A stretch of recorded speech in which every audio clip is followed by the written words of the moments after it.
현재 일본은 난리가 났습니다.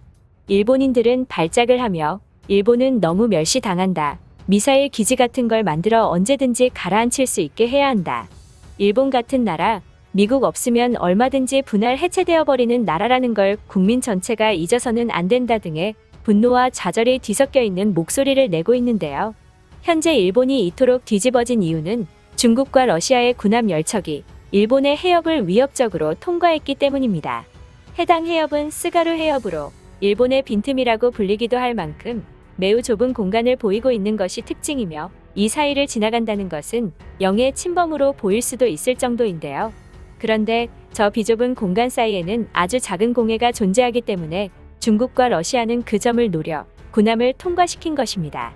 일본은 이곳을 일본 영해로 만들기 위해 힘썼지만 유엔 해양법 협약상 영해는 12해리를 초과할 수 없다는 점과 통상 항해 등에 있어 중요한 지역은 국제해협으로 설정한다는 룰 때문에 아무것도 할 수 없었죠. 공해를 지나갔는데 뭐가 문제냐라는 의문이 들 수도 있지만 일본이 발작하는 거에는 다 이유가 있듯 일본 당국은 매우 민감한 문제로 받아들이고 있는데요. 일단 해당 해협은 근본적으로 위치 자체가 일본 영토와 매우 가까이 있을 뿐만 아니라 열척이라는 대함대의 규모로 해협을 통과시켰고 스가루 해협 근처에는 대잠 초계기인 P3C를 운용하는 해상자위대의 핵심 항공기지인 하치노의 기지가 존재하기 때문입니다. 이 기지는 고정익 항공기의 이착륙이 가능한 유일한 항공기지라는 점에서 전술적 가치가 크다고 평가받는데 만에 하나라도 무력 충돌이 일어난다면 일본은 예기치 못한 전력 손실을 입을 수도 있는 것입니다. 무엇보다 중국과 러시아의 해군 함정이 동시에 스가루 해협을 통과한 것은 사상 처음 있는 일이었으며 일본은 엄청나게 큰 압박감을 느낄 수밖에 없는 것이죠. 현재 일본 방위성은 중국과 러시아가 위력 시위에 나선 것을 이례적이라고 표현하며 매우 경계를 하고 있는 상황이고 즉시 정보 수집과 경계 감시 활동을 벌이고 있는데요. 군사 전문가인 다카하시 고스케 도쿄 특파원은 중국과 러시아의 전략적 군사 행동과 연합은 일본의 긴장감을 최고조에 달하게 하는 직접적 요인이라며 나중에 어떤 일이 일어날지 예측할 수 없다고 경고하기도 했습니다. 이에 따라 일본 내에선 러시아에 대한 반감이 강화되고 있는 상황이며 심지어 훗날의 전쟁은 민주국가와 그에 반하는 사상을 가진 국가 간의 전쟁이 될 것이기 때문에 같은 가치를 공유하는 인접국 한국과 협력하여 중국과 러시아에 대응해야 한다는 의견까지 제기됐는데요. 해당 내용을 보면 개인도 사소한 말다툼에서 주먹다짐이 되지만 지금은 국가도 같은 일이 일어날 수 있는 시대이다. 그리고 그것이 강대국끼리의 대항전이 될 수 있기 때문에 상황은 더욱 나쁘다. 안보가 분명해지고 단순해졌다는 얘기다. 이 해협의 통과는 일본이 중국과 러시아에게 완전히 색별된 느낌이다.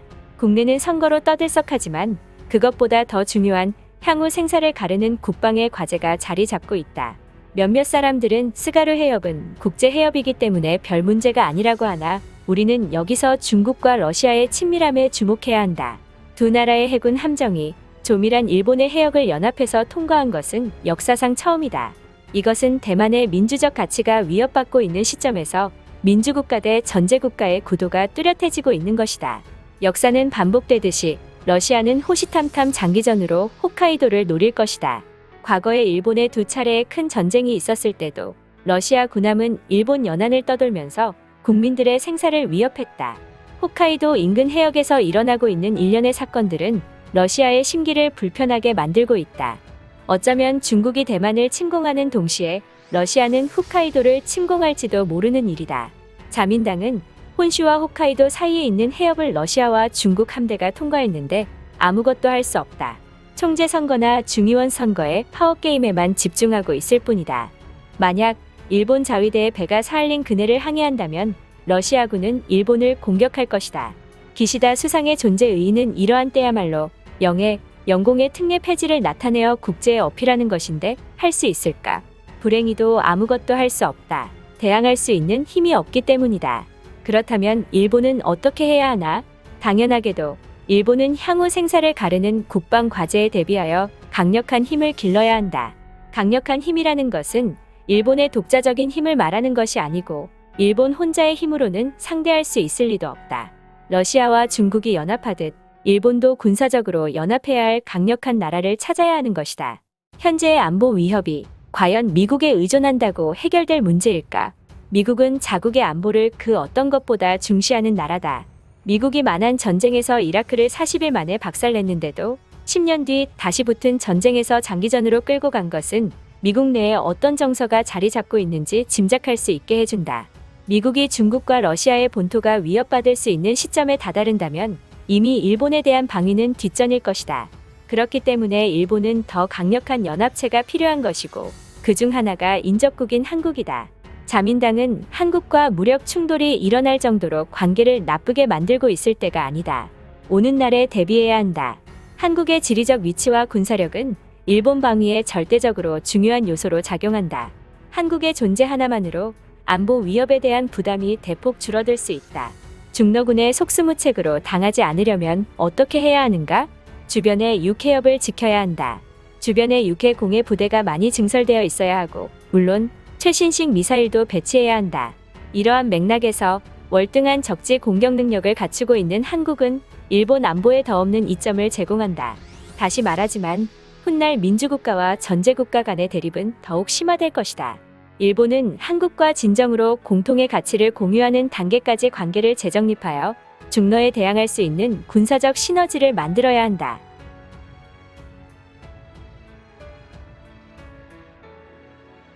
많은 사람들이 한국의 안 좋은 점을 말할 때 한국이 민주주의 국가라는 것을 간과하고 있다.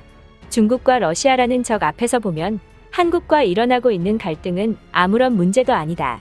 미래를 생각했을 때 한국은 중국이나 러시아처럼 일본을 공격할 정도의 막장 국가가 절대 아니란 말이다. 전쟁이 일어난다면 한국과 협력해야 한다. 일본이 한국과 군사적 동맹체를 이루는 관계이고 상위 방호 조약을 맺었다면 중국과 러시아는 일본과 한국에 함부로 하지 못했을 거다. 현재 양국은 서로 힘을 합쳐서 저들에게 대항해도 모자랄 판인데 미국만 믿고 서로를 멸시하고 있다. 미국이 유럽과 갈등을 빚고 있는 것을 봐라. 미국을 너무 믿어서는 안 된다. 사실 안보 위협을 놓고 봤을 때 한국과 싸우는 것이 맞는지 의문이라는 생각이 계속 들긴 했었다. 분명히 미국이 중국에 이어 러시아까지 감당하는 것은 벅찰 것이다. 이러한 때에 일본과 한국은 뭉치지 않으면 안 된다. 중국과 러시아는 민주주의를 전복시키는 것을 목표로 하고 있을 것이다. 한국의 육군력과 미사일 전력, 일본의 해상자위대가 힘을 합치면 중국을 쳐부술 수 있다. 지리적 위치도 가까워서 전력을 집중시키고 전략을 수립하는 데에도 용이하다. 하루빨리 일본과 한국의 반중 감정이 통일돼서 미국을 등에 업고 중국과 러사아를 차례대로 박살내야 한다.